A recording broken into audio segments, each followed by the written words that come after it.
I'm going to ask you to think about what it's like to experience Metaverse world. I'm sure a bunch of you have done this before, but I want to imagine a world where you can shop, play, eat, converse, hang out, do all those things in a 3D immersive space. Sounds pretty innovative, right? Sounds really futuristic, like it's never been done before.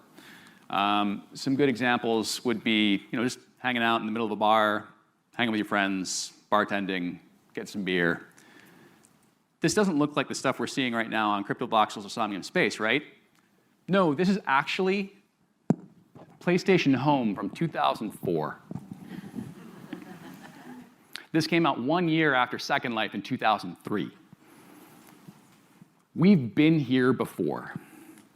The hype is hot, but the problems we're solving and the problems we're thinking about, or at least the ones that are front of mind, are ones that we've solved 20 years ago.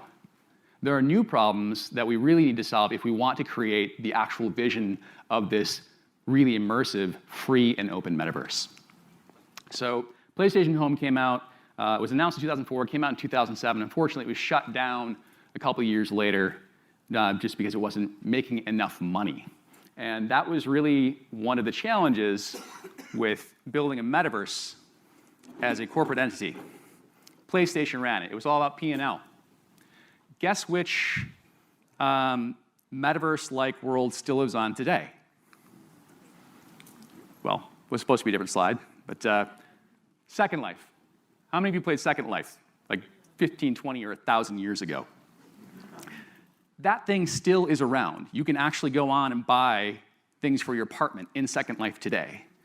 The difference, the reason that one survived and the one like PlayStation Home didn't, is because that was really driven by the community. It was driven bottom up, not top down. Does that resonate with any narratives we're hearing from, I don't know, some Zuckerface about what's actually going to happen on the metaverse? Sorry, I have friends that work at Facebook. I love you all. But ultimately, the idea of a top-down controlled walled garden in the metaverse is completely antithetical to what's happening with the technology being built around it. And one of the reasons that not enough people are talking about this is because we're focused on the immersive side of the metaverse, the idea of being in this digital immersive realm. But there's a lot happening to make a free and open metaverse possible that will make a controlled and closed metaverse almost impossible. I'm going to spend a lot of time talking about that today before we even get to things like graphics and AR and XR. And it's probably something you've heard a lot about throughout the entire festival around things like cryptocurrencies, blockchain, NFTs, DAOs, and why that's actually important to the metaverse, and why that's important to create a physical impact from the metaverse. So again, like I said, this is all stuff that we've kind of dealt with in the past. The idea of creating worlds and living in them and going on raids. World of Warcraft was something where you could actually spend months and days inside of a virtual experience. It doesn't need to be immersive. It can be on a screen to still be something that people are experiencing on a regular basis. So this is Second Life. This is the one that actually survived, still to this day. You can still play it. And when it comes to the metaverse, there's a lot of hype around it. This is the Gartner hype cycle. I love this. This is a great way of showing where things are on the maturity curve and also where we are in our relationship to technology. So you can kind of tell where we are. The innovation trigger is really about where the technology is born. It has a very steep incline to when it gets its first adoption, where marketing kind of starts to take over. And then we get to this thing called the trough of disillusionment. We've all figured out, oh crap, the hype really doesn't follow through. We need more infrastructure for it. The vision is there, but the technology hasn't matured enough to really live up to that vision. And then finally, we get to this thing called the slope of enlightenment and the plateau of productivity. And this is what happens when everyone stops paying attention to the technology because their dreams have been dashed, and the builders get to work. Anybody remember something called DeFi summer and DeFi winter? Crypto summer, crypto winter? Crypto summer, really hot, everyone's buying tokens. Crypto winter, everything crashed, nobody cares anymore. That's when the builders get to work building the infrastructure to make the promises everybody had heard a reality. That's what happens to the plateau of productivity. So with the metaverse, we're here.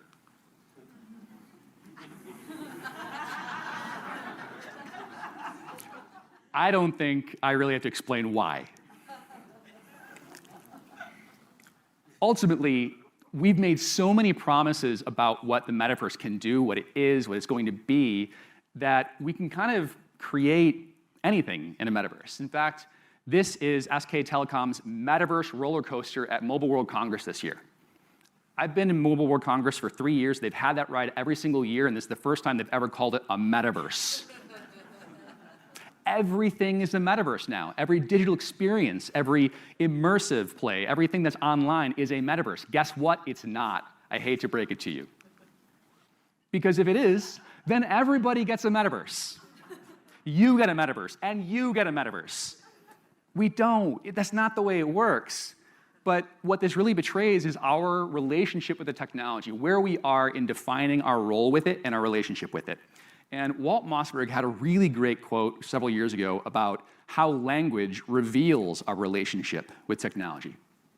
And he said, if you turn your hairdryer on, or you make some toast, you don't say, I'm going onto the grid to make that toast. You don't say, I'm going online. But people do talk about going into the metaverse. It's this other thing. It's this thing that's other than ourselves. It's separate. Really, the way we talk about the metaverse, it's supposed to be all-encompassing. It's supposed to permeate everything, but we still talk about it like this is a separate experience. And we've gone through this iteration and this cycle with pretty much every technology you can imagine. Mobile was the same thing. You talk about going on mobile.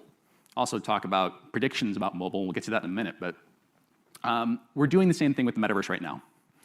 And if I have empathy for one person at this conference, it's this guy, Neil Stephenson, the author of Snow Crash in 1992, the guy who coined the word metaverse. He has a permanent facepalm going on right now because of the way we are completely abusing the word metaverse. Now, if you think of the context of what metaverse is, in the book Snow Crash and also in Ready Player One, the metaverse is an escape from a dystopian reality. It's a way to get away from a world that is so bad that the only thing you really want to do is spend time in this virtual world hanging out with your friends. Okay, so there's some parallels there. Kind of get that. But the way that these visions are being built for these top-down control walled gardens is essentially this, taken out of the context of the book.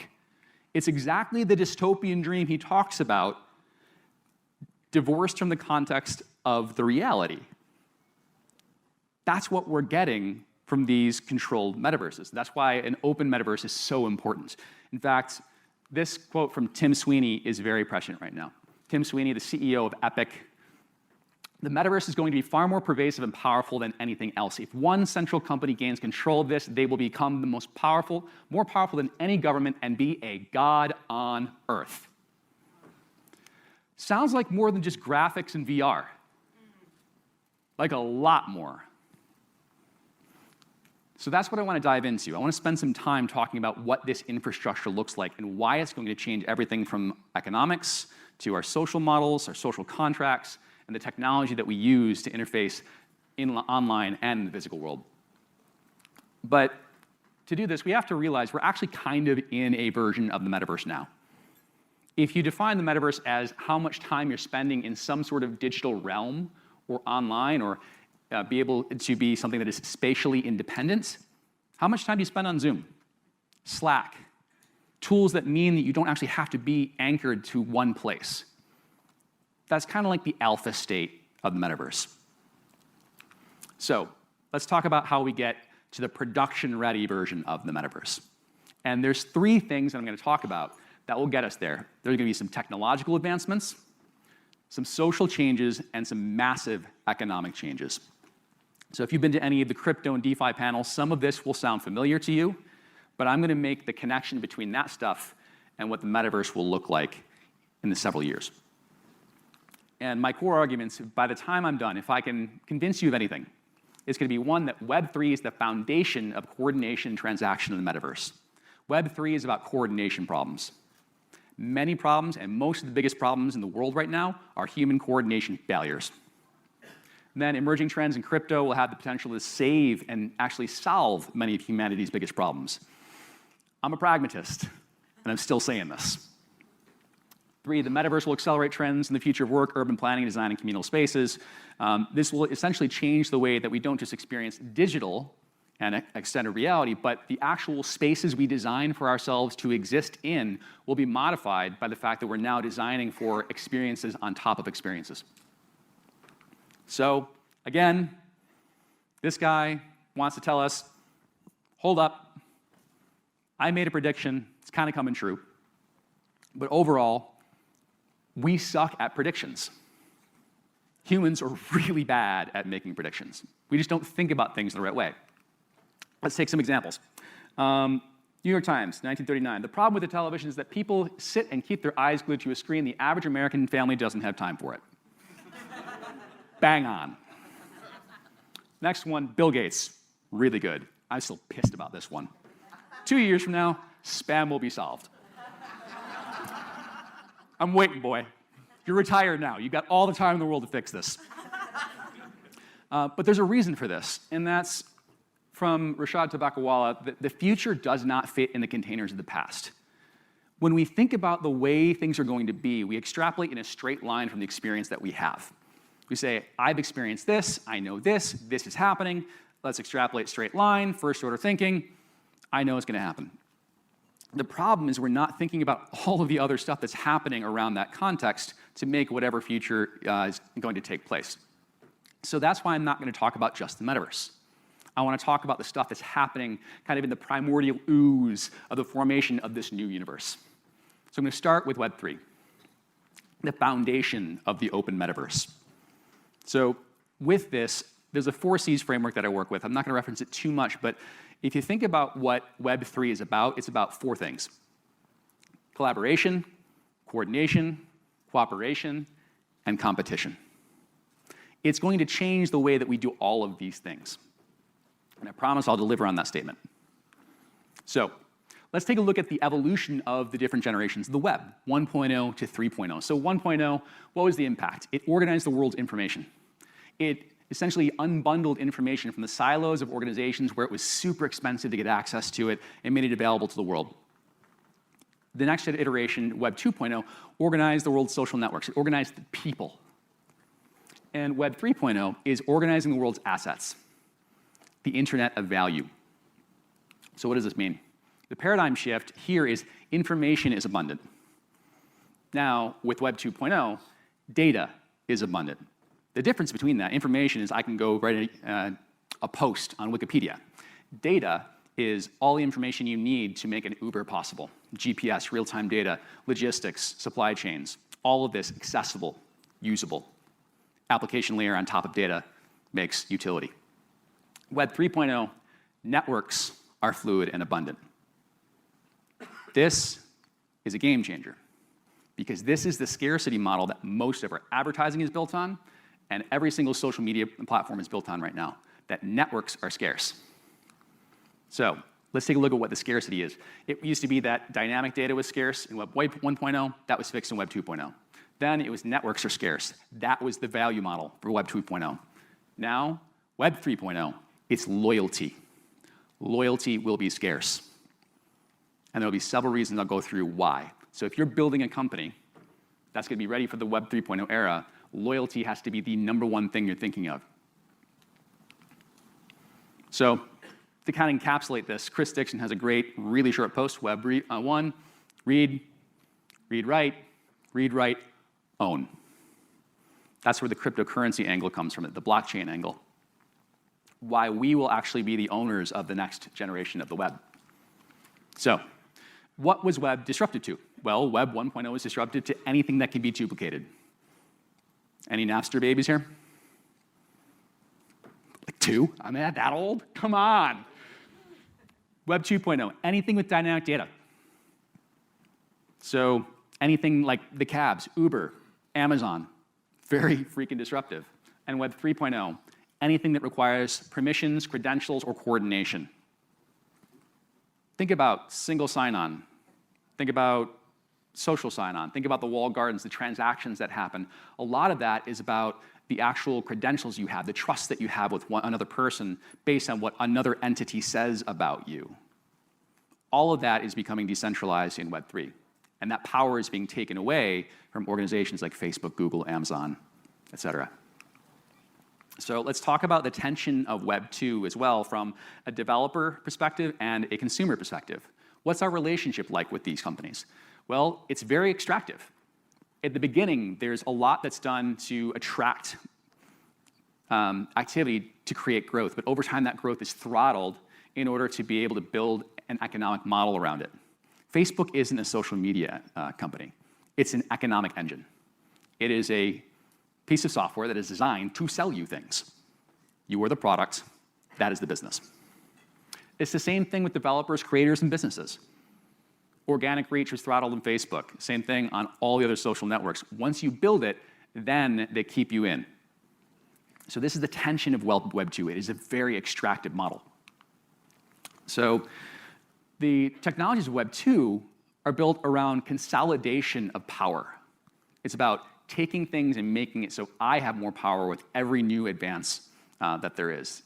And artificial intelligence is also part of this as well. The companies that have access and the ability to create here are becoming more and more powerful. However, blockchains and Web 3 are the exact opposite. They actually push power to the edges. They push it away from the center and give power back to the people who are usually disenfranchised. So that oftentimes would be like the gig workers, the wage workers, people who aren't actually at the center of power. So I'm going to talk about economics of that as well. And I want to talk about one particular group that embodies a lot of these changes.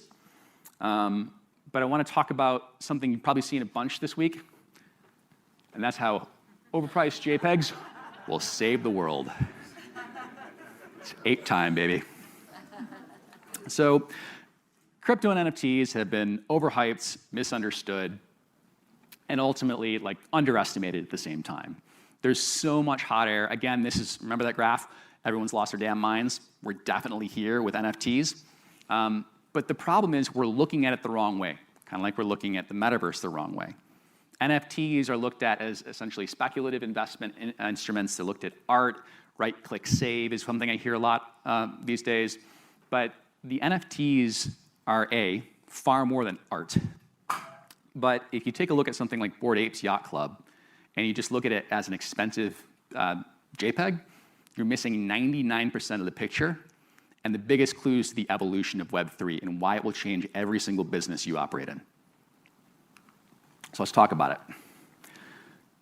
The case of the hype was misdirection. It had you looking in the wrong way. If you take a look at what has happened with the Bored Apes Yacht Club, it was launched April last year to basically a collective shrug. The Discord was pretty much silent. They did about $30,000 to $60,000 worth of sales in their first week pre-launch. Once the art was released, before the actual launch happened, all of a sudden things went crazy.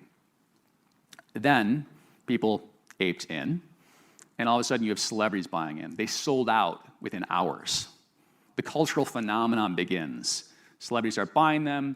Steph Curry puts it on his profile picture for Twitter, and just the world goes crazy. What are these apes? And then you see things popping up. Like on the top left is a band called Kingship. It's a supergroup of bands made of bored apes. AIP, Ape in Productions, is a production house run by Timbaland, built around the bored apes. Ape Fest, an IRL, in real life party built around the bored apes. Breakfast Club, a coffee company built around bored apes. What's happening here? What's happening is that the IP model is being flipped on its head. Traditionally, you have companies like Disney incubating properties that can be merchandised and sold for billions of dollars. Marvel, great example of that. Start with a comic book, sell 100 million different permutations of your IP, and all of a sudden, you've made a couple $billion. Now you have a bunch of randoms making a bunch of different businesses with almost seemingly no coordination, and things are popping up left and right. You've got a new fast food franchise popping up in California built around bored apes. The reason for this is because when they bought that NFT, they weren't buying just a piece of art. They were buying the rights to the IP for that ape that they own. What does that mean? I don't own the rights to the Bored Ape brand, but I can do whatever I damn well please with that ape. I can put it on a record label. I can sign it to a band. I can be represented by CAA. I can build a fast food franchise with it. Or if you're like Jenkins the valet, create your own 10,000 PFP projects. Create an ecosystem of extra stuff. So Jenkins the valet is one of the, actually not even one of the more rare apes in the NFT collection, but what Jenkins has done is crowdsource the ability to participate in writing a book and become part of what's called the writer's room. 13,000 keys to the writer's room, 6,000 accesses to desk pass, and then there's boats. There's a whole bunch of different things that Jenkins was able to sell for access and participation. So we took an ecosystem of apes. We're now making additional ecosystems of products. This is amazing because what this does is this creates communal value. The entrepreneurial activity of one ape supports the price floor or the economic value of all the other apes. So if one ape does something cool, the value of that club goes up. Doesn't matter whether they coordinated with anyone else or not. So it's encouraged that these groups that own these apes continue to do more and more stuff, build more ecosystems, build more products. And they also band together to do some great stuff. So I love the fact they have actually banded together to do this. The ape ecosystem alone has donated over $1 million to the Ukraine fund in ETH alone. Now, I don't know how many of you have seen what's happened in crypto with Ukraine. I believe last week it was over $100 million in crypto donations. It's significantly more than that now. If you ever needed a use case for cryptocurrency, you finally got it. That's real. So, what did Bored Apes do? They popularized the NFT playbook. They built the playbook for all the other groups to come after them. The first, ownership equals status. Make it really freaking cool to be a part of this club. That's the culture.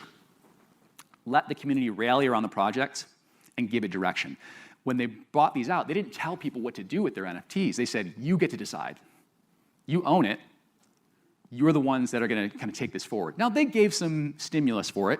The first thing you could do as a Bored Ape was enter a dive bar bathroom in the yacht club and write on the wall. What do you think the first thing people did in a dive bar bathroom is? They drew a dick, of course. I mean, come on. That's what everybody does in a dive bar, right? But it was really on brand for Bored Apes Yacht Club. That was one thing that kind of got the community riled up. And then they started doing all sorts of other things like creating kennel clubs and mutant apes and other offshoots. And then other parts of the brand. So they encouraged entrepreneurial endeavors. And then people feel more connected when they have skin in the game. When people feel like they've owned something, they become ambassadors, they become invested, they put time and effort into it. And then the days of thinking vertically are gone. This is probably the biggest lesson for standard businesses around the world right now. People think in verticals, they think in categories. They think, I am a beverage brand and that's what I am. No, you're not anymore. Consumers don't care about categories. They don't care about vertical lines of business. If you take a look at what's happening in the crypto space, partnerships and collaborations are happening everywhere and in the weirdest of places, but they end up killing it. And they're creating the new business model for everyone outside of Web3 as well. And then finally, collaborative advantage is greater than competitive advantage. I'll say it again. Collaborative advantage is greater than competitive advantage. Community managers don't care about competitive boundaries. So you might have the best product for right now, but due to the composability and the portability of data in Web3, great ideas get copied quickly and your competitive advantage vanishes. So, the lesson for Bored Apes. Communities create economies. The game changer here is you don't think in revenue. You think in GDP. You think in total value accumulated from all the different communities to create the final value of that group. Because you can't just look at one line item. It's not a P&L. It's not a top-down organization saying, you're going to do this, your revenue targets are this, et cetera. It's organic. It's bottom-up. Comes from chaos. You can't manage that. So we talked about NFTs. Let's get one more level meta. Let's talk about DAOs, the new hotness. Decentralized autonomous organization. Let's get back to those video games. Anybody who played video games in the 1990s or 2000s kind of gets this model already. It's kind of like a guild. It's basically a bunch of people who get together, similar values, want to accomplish similar things, group chat with a bank account. It's really what a DAO is, right now anyways. So, characteristics of DAOs. 1, decentralized global membership. Location independent. Community governance, the people who are part of it own it, not top down. Extreme transparency. Every single action that happens on the blockchain that is voted on, that happens, is registered in a publicly audible way.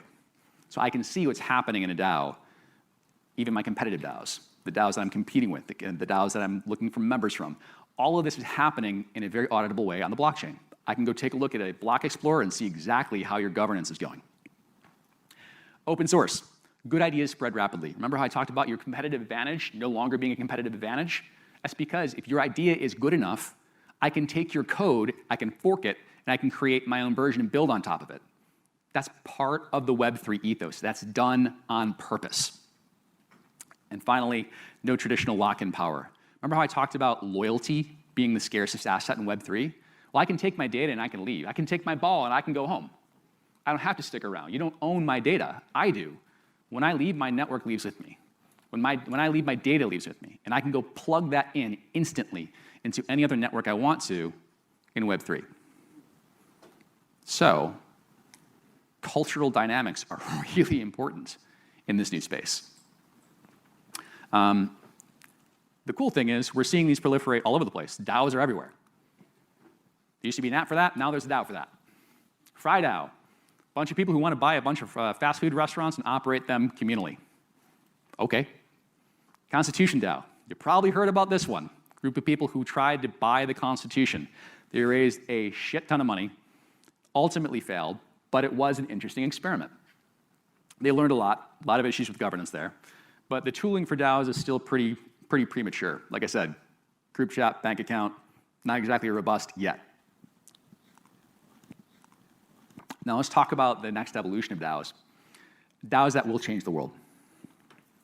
Impact DAOs. Impact DAOs gather around the idea of public goods.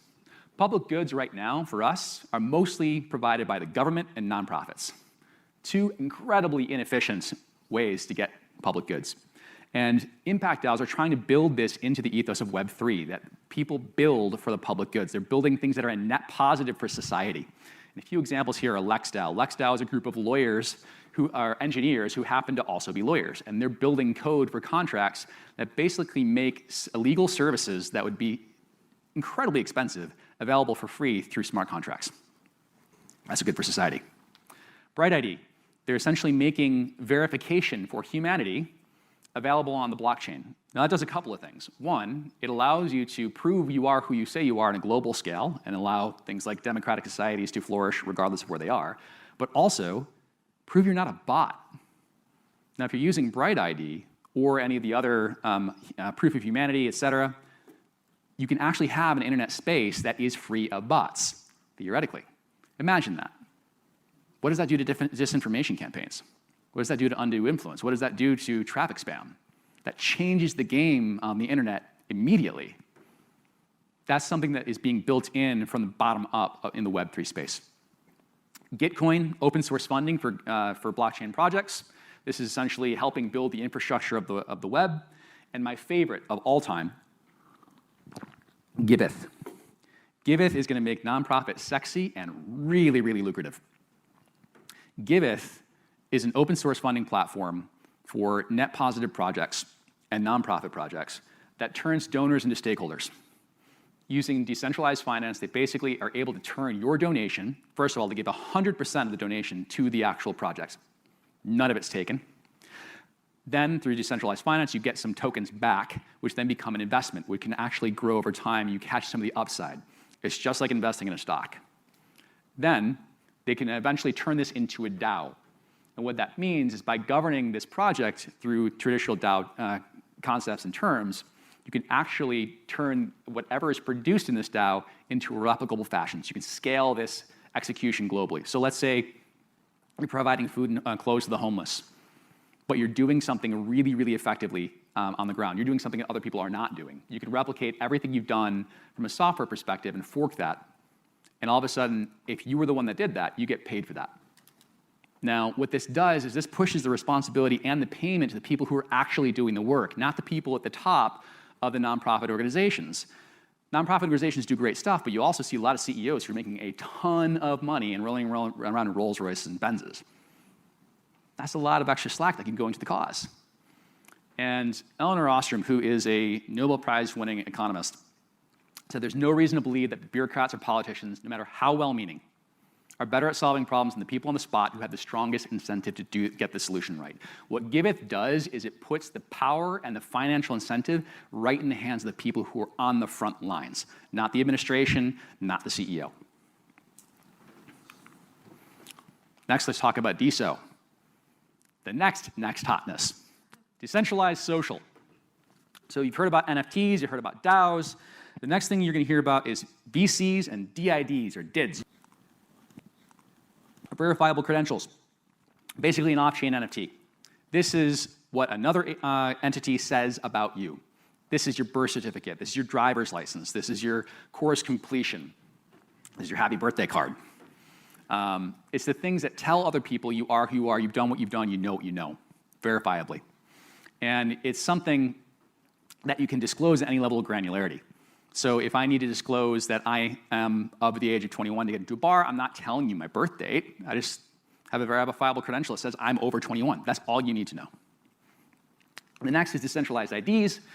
And this is essentially linking that reputation to some sort of identifier that I can use to move around all the different platforms of this metaverse. So there's all sorts of different versions of this. Your email address is one. Your BTC or ETH address, these are all different DIDs. Now, your VCs are packed inside your DIDs, kind of like a backpack. You can take it wherever you go. And what this enables you to do, when you have verifiable credentials, when you have a decentralized ID, and I interact with a brand or a company, it allows them to know certain things about me, the things I want to disclose. So let's say I am the #1 fan of the Foo Fighters. Like, I just fucking love the Foo Fighters, man. I listen to 5,000 hours of their stuff on Spotify, and I've been to 15 concerts, I own 400 t-shirts, and I've traveled the world to go see them. But I can only say those things. Well, when you take a look at things like verifiable credentials and decentralized ID, all of that can be recorded. Things like POAPs, proof of attendance protocol. These are basically badges and memories that are coded into the blockchain that I can now read based on my relationship with you. So rather than just going to the concert, when I get to the Foo Fighters concert, they know that I am like the top 1% of all Dave Grohl fans of all time. And they're going to bring me up on stage to play guitar with them. Because they know these things. They'll create unique experiences based on the relationship that you have with them, the transactions that you've made, and the social interactions that you've had.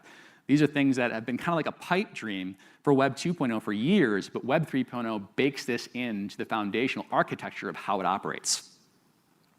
So remember, that loyalty thing I was talking about keeps showing up. So TLDR, what does this allow you to do? 1, never fill out a form again. Seriously, you'll never have to. Connect your wallet, you're in. Your verifiable credentials speak for you, and all of a sudden you get access to whatever it is you want to be doing. Never interact with an entity without context. It always knows who you are and what it needs to know to operate with you. You're never just a guest anymore.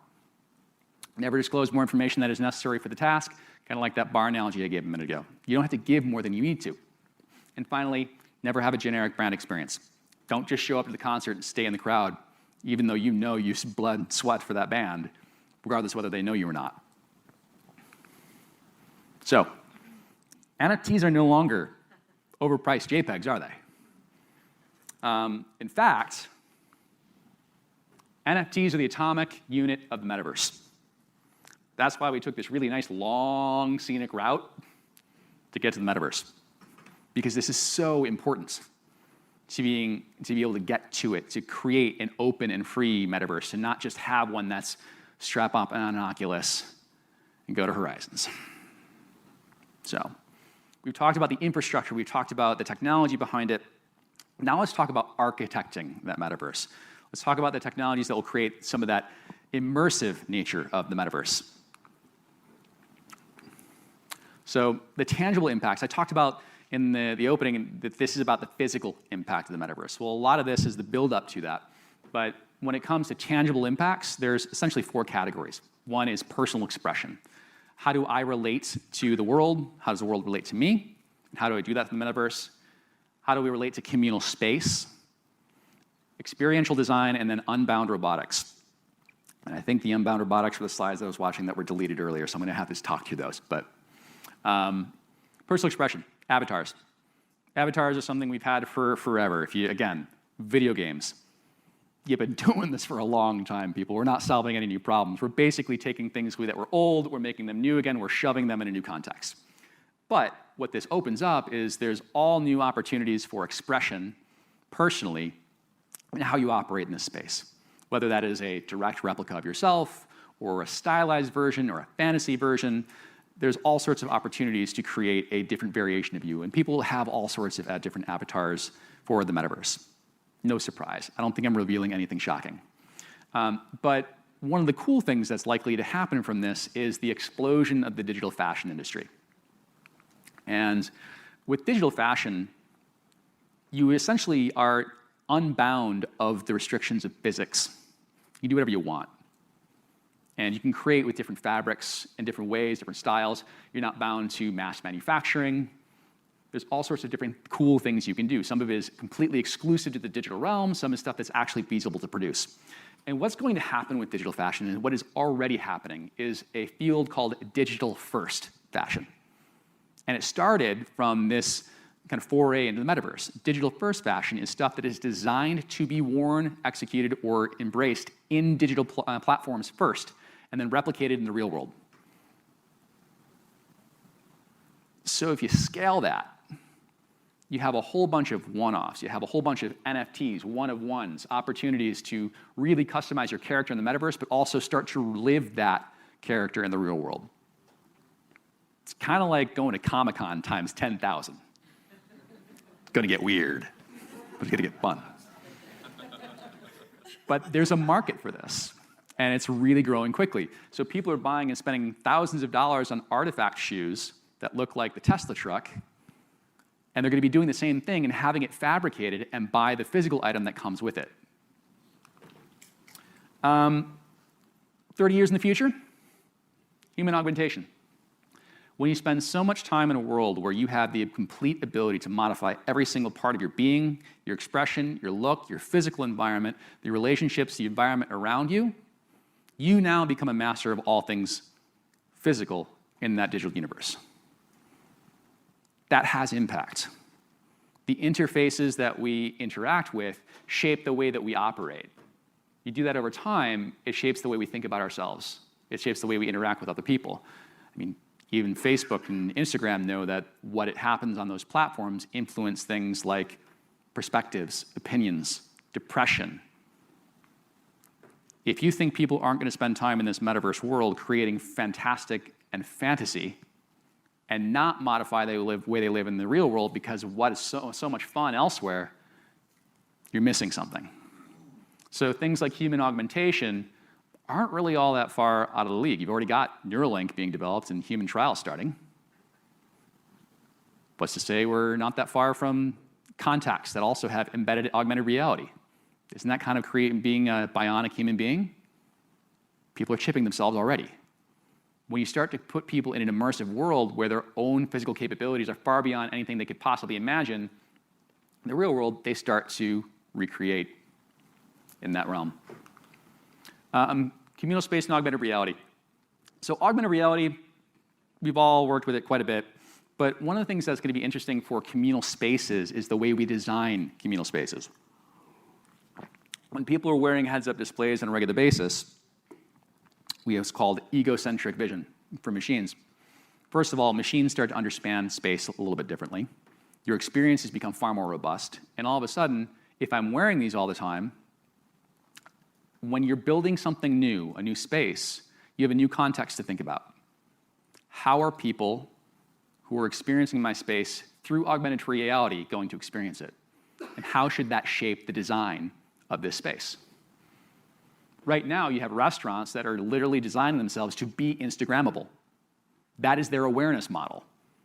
They design a space that people want to sit in, take photos of, put it on social media, and that's how they draw traffic. Spaces are already being designed for the digital world. It's going to be the same thing with augmented reality. How are people going to experience the space I'm going to build, knowing that there's going to be an extra layer that I can't see and I can't even fathom because I'm not going to be the creator of it. Diminished reality. Diminished reality is kind of the reverse of augmented reality. You're not overlaying something on the real world. Essentially, diminished reality says that I can select what I pay attention to. I can remove things that I don't want to see or hear. And this can happen with augmented implants like your earbuds, being able to isolate sound, or with your headset being able to isolate certain visuals. Machine vision already does this from a digital perspective. If you're a video editor, it's actually really easy to remove objects in both pictures and film now. And that same technology will be used for augmented reality. So diminished reality allows you to be selective about what shows up in your environment. So when you have complete control over what shows up in your environment, but you can also change what doesn't show up, it really changes your relationship with the space around you because it doesn't matter anymore. The space you're in has no bearing on what you're creating in this new world or what you're trying to project to other people. So it's creating for a new paradigm. Again, spatial planning. This gets back to this idea I had earlier about when you design something, designing it with the idea in mind that this is going to be experienced with an extra layer you can't fathom. This is actually the Museum of the Future, but it's gorgeously designed, white, minimal. This would be a phenomenal canvas for augmented reality, projection mapping, spatial AR. And then experiential design. This is Bell Helicopter. This is not a new case study. I think this is about 3 years old. And this is them designing a new helicopter cockpit through VR. They designed the cockpit in 3D, put it in Unreal Engine, then put an actual pilot in the headset to experience the cockpit themselves. By doing this, the pilot can say, hey, you need to put the controls here a little bit further forward to make it more ergonomic. The thrust and throttle is not in the right place. I need a little more headspace. And rather than putting millions of dollars and years into prototyping it in the physical space, they can take what takes 5 years, do it in 6 months, and save hundreds of millions of dollars. That is literally what they did. 5 years, 6 months. Experiential design. Creating in 3D space for 3D products. Unbound robotics and synthetic media. Synthetic media is essentially rocket fuel for robots in training. Right now, we have some basic autonomous vehicles. In the next several years, there are going to be an absolute flood of robotics entering the meat space world. What's happening is they're creating synthetic environments, basically a video game, that they then release their robots into. They put the algorithms that drive the robots in these environments, and they train them in these synthetic environments. They're usually digital twins of like a factory floor or a block or a street. And the robot learns in that world before it's released into the physical version of that. And by the time it reaches the factory floor, it already knows its way around. It knows when to stop, when to go, when to turn right, when to turn left, and how to do that. So synthetic media is rocket fuel for that. When we start strapping on headsets, we're going to become new data points for training robots. Think about that. In VR, we are now a data point in that synthetic media training. So Unbound Robots, Facebook has done a ton of research around this. I would highly recommend taking a look at their Spatial Labs presentation. Really, really incredible. They're doing everything with sensors and touch and physics around robots. So eventually you will see what they call unbound robotics, which is them operating in spaces that are uncontrolled. So taking a look at all these trends together, spatial design, communal design, experiential design, looking at the world around us, you've probably seen this example called hyperreal. This is a very dystopian example of what augmented reality could be. Ads taking up over all of your eyeball space, all of your vision completely taken over by someone else's desire to own your attention. Well, we spent a long time going through the infrastructure of Web3, and then through what we can create with AR, XR, and immersive worlds. Hopefully by now you realize this is not an inevitability. This is not a design brief. This is not what we want. And it's not what we have to create. That choice is ours. Thank you.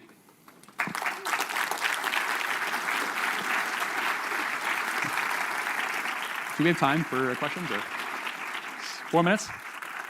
I guess we got a couple of minutes, so if anybody has any questions, I'd be happy to answer. Cool, I covered it all. I love it.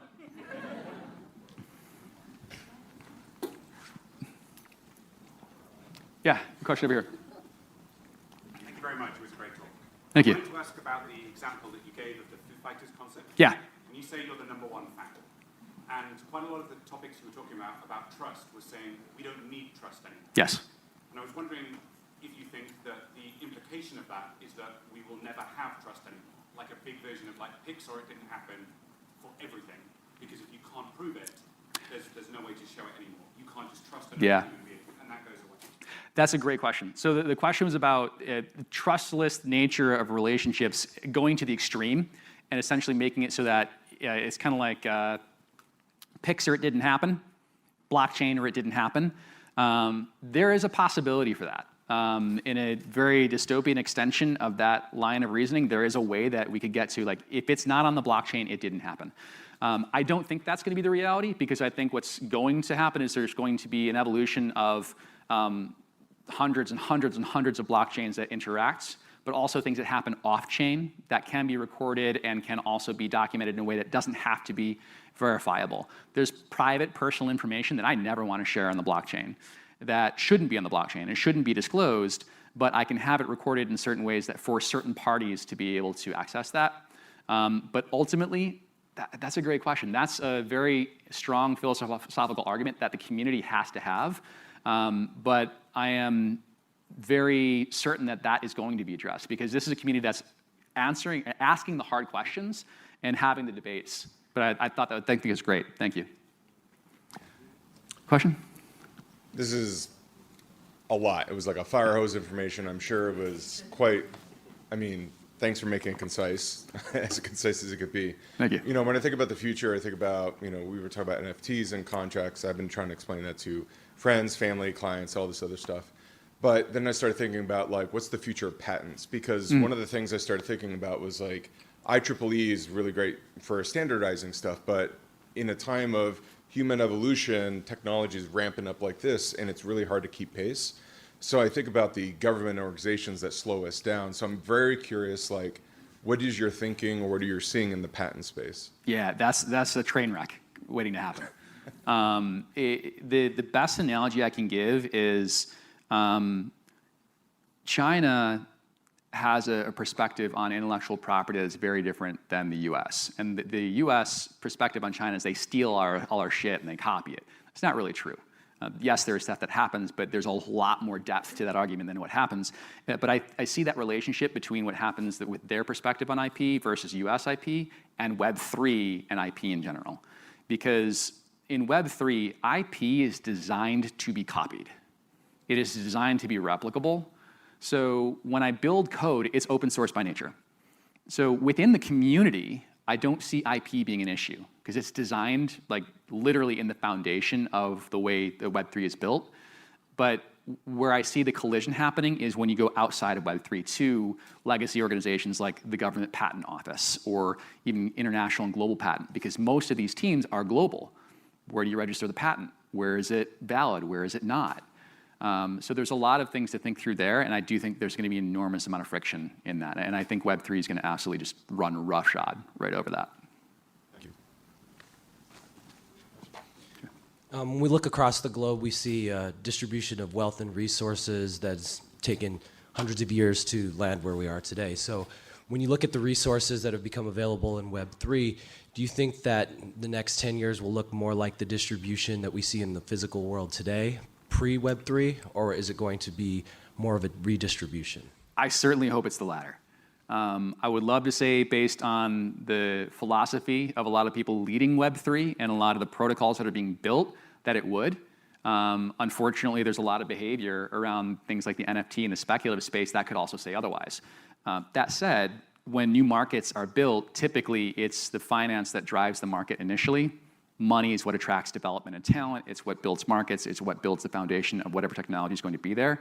So of course, it's going to be heavy on the speculative side, which means there's going to be a concentration of wealth initially.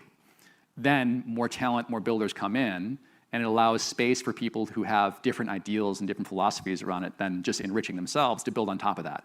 And thankfully, Web3 is built from the foundation to really allow that to scale.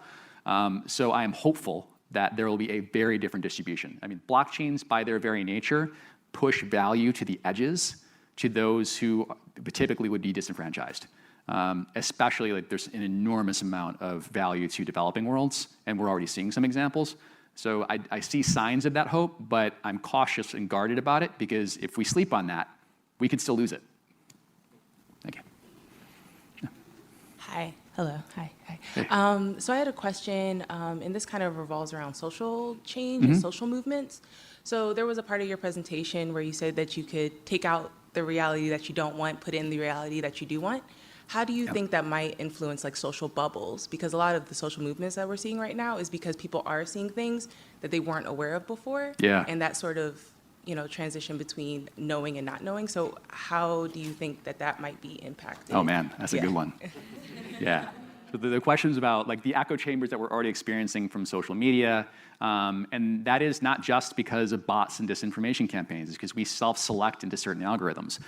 One of the things that is native to Web3 is the ability to also select the algorithms that will advertise to you, because you can audit the code, you can see how the algorithms will be sending the information to you. So you can control how you receive information, but also you can control how you receive information. And it's a benefit, but also a potential massive problem that could also harden some of the biases that we have now and make them worse. So phenomenal question. I don't have an answer to that. I can see it going either way, but people need to be asking that question and doing the work behind it to make it so that it doesn't go in that direction. Thank you. I'm interested in the giving platforms like Give It, Yes. and I'm in the nonprofit world now. How does it work when you have the digital currency? Is it ever converted into an actual currency that goes to the people that need it? Or how does that flow work, or does it stay in the digital world? Great question. So yes, it can always, so in decentralized finance, you essentially are able to use different off-ramps and on-ramps for fiat currency. So when you have something that has created a certain amount of value, if you have liquidity into another token or another currency, you can use that to create value for distributing goods, whatever that is. As the networks grow around cryptocurrencies and more places accept cryptocurrencies, the need to translate a currency back into fiat will be less and less. So over time, that won't be necessary, but initially, yes, that is something that needs to be done. And do we have time for a few more? 5 minutes? Awesome, all right. Hey, please bear with me. I'm still confused about like how to articulate this question, but what can go wrong? Like, it sounds really utopian and lovely, like it's transparent, we can trust everyone, Yes. It's decentralized, but what room is there for corruption, fraud, propaganda, violence, etc.? Absolutely, phenomenal question. I'm gonna go right to DAOs. DAOs, decentralized autonomous organizations, people who come together with similar ideals, values, and a desire to make a common goal a reality. They are governed by code, and they have usually their own protocol, their own currency, et cetera. Now, they can do great things like Giveth, they can do amazing things like Gitcoin, or they can plan an insurrection. They can be used for all sorts of different opportunities. They don't have to be used for good. Coordination and collaboration can be used in either direction. It can be nefarious. So the power to do good can also be the power to do bad. So it is absolutely an ever-present danger that this could be used for bad. In fact, those are often the first things people do. Silk Road, anybody? That was why most people stayed away from cryptocurrencies in the beginning, because they thought it was only for buying drugs and killing people. But yes, there are lots of things that can go wrong. Every positive example has its polar opposite. Whether it has the same gravitational pull or impact is yet to be determined, but it is something that needs to be observed at all times. Yeah. Thank you. Thanks so much. Great talk. So I have a really boring, mundane, dull, pragmatic question. I love it. So you're leading, let's just say, product development, or you're investing in product development of a technology that's somewhat emergent today. Mm-hmm. Knowing that all of this is coming, but yet so much of it is still undefined, what's your advice? Oh, man. Dive down the rabbit hole. Go visit 100 Discords, get in the communities, see how people talk about it. Find projects that you're really interested in. and then go talk to the people. What I love about this community is it's super open. If you find a protocol or a NFT collection or a DAO that's doing interesting stuff, they'll invite you into their Discord. There'll be certain things that you have to have ownership in to participate in, but you can learn so much just from being a part of those conversations, and you will see things that are 6 months, 9 months, a year from hitting the mainstream, and you'll really start to understand how the market's shaping up. Hi, thank you for the talk. It was amazing. I got hooked in one part, which was about how we should stop thinking vertically and start thinking horizontally. So I have a question because they say that history is owned by the one who writes it, right? Yes. I was thinking about if you think in the future, brands, for example, are gonna end as we know it because brands has an own very vertical narrative made by some strategy guy with a client. And on the other side, history also. History is like vertical. So do you think that the huge narratives of the world could be ended in this new era of ownership in which we don't only write but also take part or make things together? Can you, the last 5 seconds of that question, could you one more time? If you think that the great narratives like history or brand narratives are going to be like ended in this new era in which sharing and co-create is so important. Maybe we are going to forget how things really are because we are going to create it together. Gotcha. So it's about the narrative co-creation. Yeah. Do you feel it, is the question, do I think that that's going to be the grand narrative overall? Yeah. And is there something beyond that? Yeah. So I do think that that is going to be the model going forward. I think co-creation is going to absolutely explode. Partnerships, collaborations are efficient and effective ways to build audiences and awareness and affinity. You're tapping into tribes, you're tapping into communities that already exist through a relationship with a group that's already at least related to the work that you do. So those collaborations make a lot of sense. A grand narrative, Web3 is built around coordination, human coordination problems. Global warming is a human coordination failure. By definition, that's what it is. And Web3 is designed to create opportunities to solve human coordination errors. There's actually a whole mythical character they built around it called Moloch. Moloch is the enemy of coordination. And they even have Moloch DAO and a bunch of mythology around it. But the idea of collaboration becoming kind of the new normal, I do think is going to be the way we operate versus the idea of going to market in a competitive space. We'll still have to compete because you can lose your competitive advantage almost instantly the second you release. But the grand narrative, you said history is vertical versus horizontal. I'm not sure if I'm answering that question directly, but I do think that we will be writing that together. I don't know how that impacts the vertical nature of history, though. Thank you. And how many questions do we have? One more? Last one? All right. All right. Yay. Okay, so just very interesting talk and a lot of great questions. My question is specific to brands. How are they venturing into this space? How are they going to capitalize? When you're saying that with Web3, we are basically taking back the data and ownership of all of that. So how are brands going to navigate that space? Yeah, so you're seeing some brands doing it already, like Adidas has partnered with Bored Apes. There's a whole bunch of groups that are partnering with NFTs. Nike bought Artifact and a bunch of other studios. Acquisitions will happen for sure to build that, bring that expertise in-house. Brands will partner with NFT collections, but ultimately they need to start building in the native philosophy of Web3 into certain business units. It's the kind of thing that you can incubate without disrupting your model. The problem is going Web3 in an organization where you have stakeholders, stockholders, and corporate governance boards, doesn't work. Like you're literally blowing up your entire value proposition for the people who own your stock. So there's going to be some pretty interesting tectonic shifts that have to happen for large brands and legacy brands to adopt this.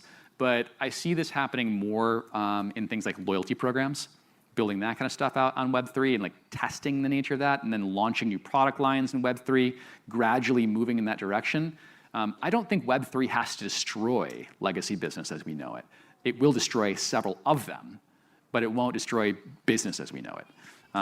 It'll change the game significantly, and there's a huge learning curve. I mean, it's steep.